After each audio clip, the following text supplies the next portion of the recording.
Okay, so howdy everybody. Welcome back. Let's just jump into it. So, Training and Work of an Initiate by Dion Fortune. Fantastic book. I've been reading a bunch of her works recently, as you can probably tell by the uploads that I've been putting out. But yeah, this book here is basically a crescendo. You know, you read Sane Occultism, you read Secret Order and its work, and then you read this book, and it's like, pow. This is the creme de la creme. Once again, her books are pretty thin, so you can just read them, get them, and just read them all. And you got a free weekend. You know, you're trapped inside because of COVID, whatever. It doesn't matter. But yeah, it's a good work. I highly recommend it. But some of the things that really struck me were, I'm just going to go to the table of contents. You can see the book is split up in this way. So we got part 1, part 2, and part 3. Part 2 continued, I guess, or part 2 theoretical and part 2 practical. But in part 1, it was quite good.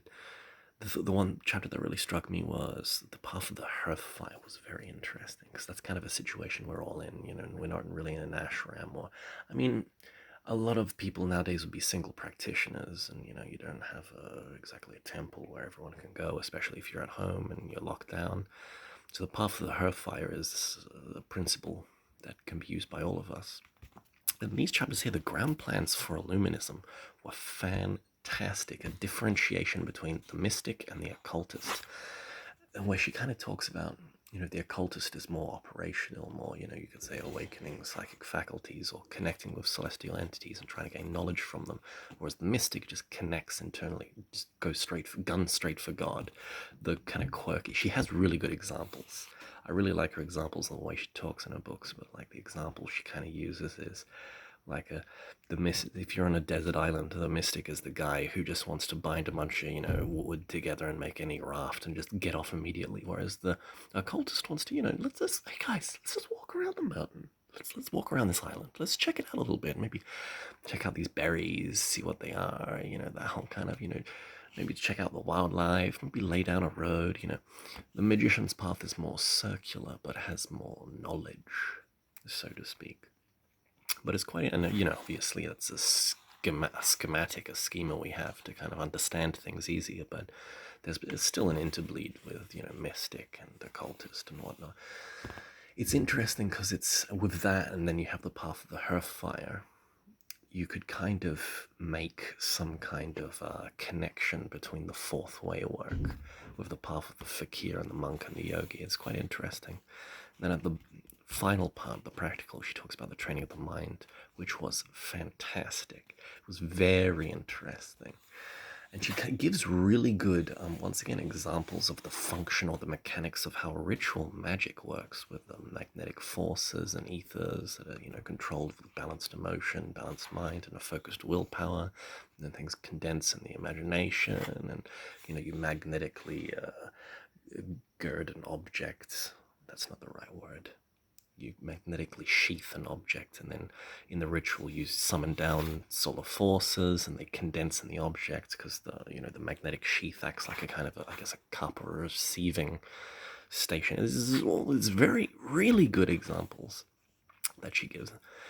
And yet, Initiation to Celibacy was also quite interesting. It was a very brief chapter, but nonetheless, it was very interesting. And she also talked about different types of occultists and different types of mystics. That's why she didn't like using the term occult. What do we call ourselves? An occultist and a mystic. If you use an Eastern term, then you're bound by this. And, if you use the term occultism, you're missing out all these things by all these, all the connotations of mysticism are lost. And if you just say mysticism, then you're missing a bunch of other connotations. So she uses the term Illuminism. And she says that's the correct term to use. Let me just turn to the tabular classification of Illuminism, page 120. This is actually quite fascinating. 127? 126, my bad. So she gets to this point of this book. This is at the end.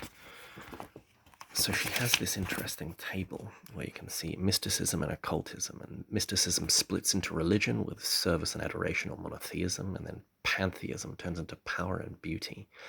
Very interesting in occultism. You see all the branches of occultism with cosmology, correspondence, magic, esoteric psychology, and that all breaks apart into all of its little things. It's quite interesting. It's quite interesting. But anyway, Training and Work of an Initiate, fantastic book. Must read.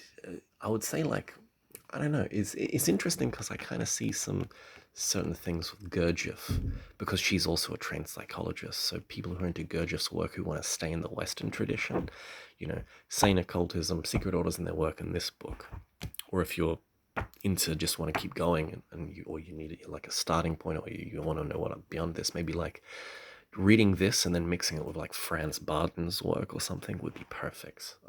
This is fantastic. Dion Fortune was a very wise woman. These books are fantastic.